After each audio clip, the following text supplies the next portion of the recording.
We play and call it work.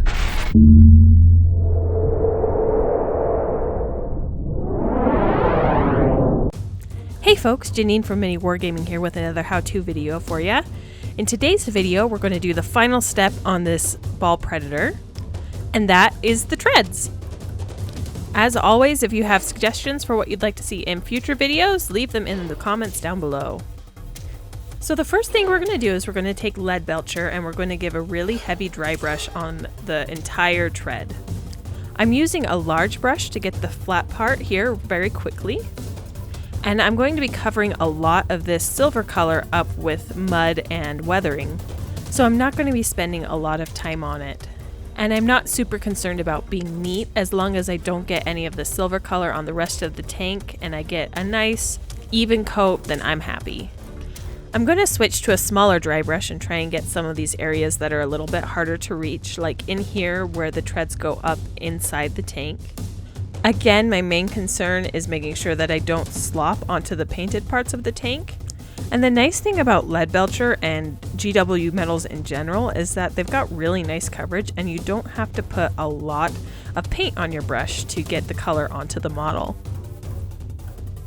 We're also going to get the wheels and the spokes on this inside section. It's a little bit harder to reach, but that's one of the reasons why I like using a dry brushing technique for this step. I feel like it's easier to get a consistent color when you're dry brushing because if there's areas that you can't quite get to and they stay a little bit black, it just looks like it's shadow instead of an area that you missed. We're going to do the same thing for these wheels on the inside bottom, and I'm going to just try and make sure that I get all of the little angles, all the nooks and crannies.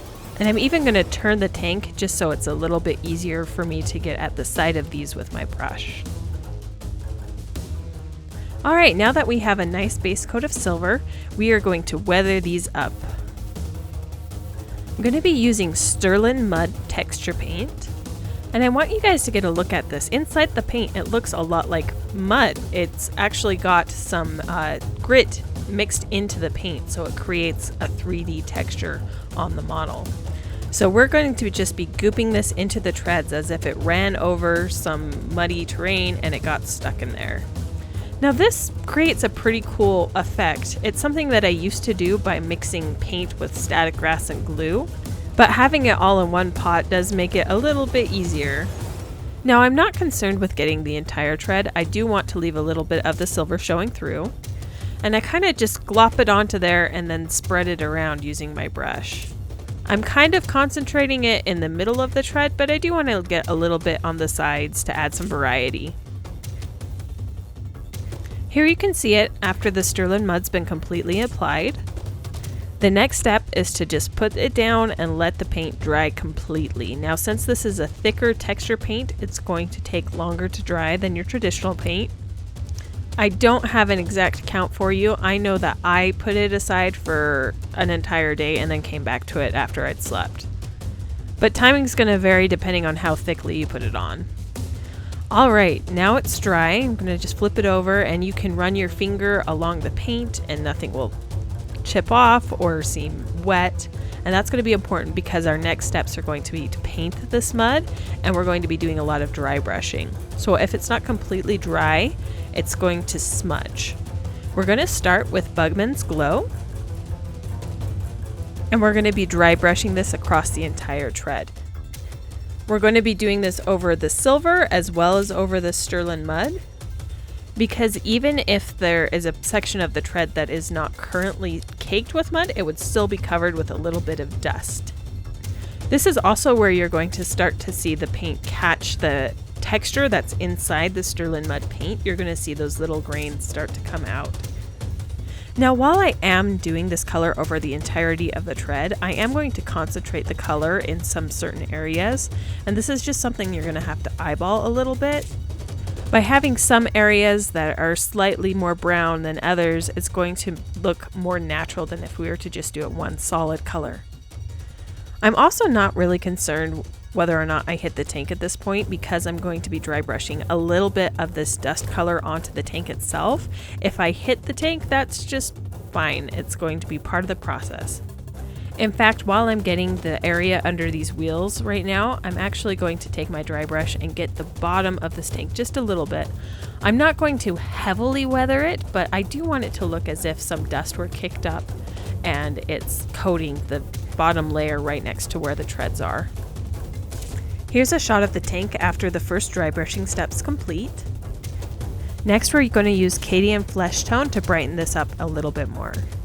Again, this is a dry brushing step, and I'm just going to lightly take my brush and pick out a few areas that I want to be brighter. I'm not concerned with making sure that I get an even coat of this highlight through the entire tread. Here you can see it after the Fleshtone dry brush is complete, and you can see that there's some areas that are lighter than others, and that's just fine with me. Mud does not make a uniform color, especially as it dries. Our final painting step is going to be to coat the whole tread with Agraxer's shade. This is going to deepen our colors a little bit. It's going to bring out some of the low places on the tread. It's going to blend together some of our transitions and colors without us completely losing all the variation that we put in there. And it's also going to look really nice over the little bits of metal that we can still see on the tread and on the wheels. I'm painting this just right out of the pot. I don't want to gloop it on.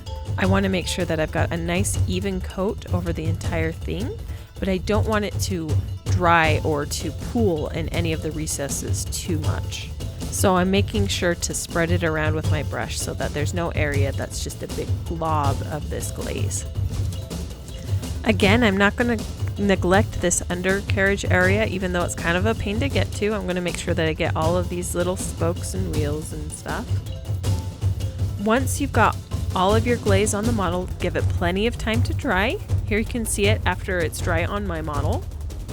Another nice thing about using a glaze over a texture like the Stirland Mud is it really seals it to the model as it dries and keeps it from ever flaking off. Here you can see the tank all together and complete. I'll give it a little bit of a twirl so you can see all the different areas of it. If you liked this video, I have another one where I'm going to be starting to paint an Imperial Warhound Titan in the MiniWarGaming Vault in the link down below in the description. If you don't have a Vault membership, go ahead and click the link. You can get a 7-day free trial and get access to my video as well as hundreds of other videos in the MiniWarGaming Vault. So go ahead, click the link, sign up, get your free trial membership, and happy wargaming.